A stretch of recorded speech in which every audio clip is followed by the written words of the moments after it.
How are you doing, everybody, and welcome to this week's Tuesday tip. This week's Tuesday tip is very quick, but it's a feature that I've been waiting for in Microsoft Teams for a long time.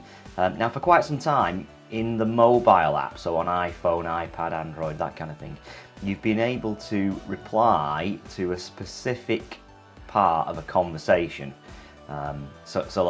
If you wanted to, sometimes when you're in a conversation it can get confusing because what you're actually replying to is not the last message, and now you can reply quoting the message that you're replying to.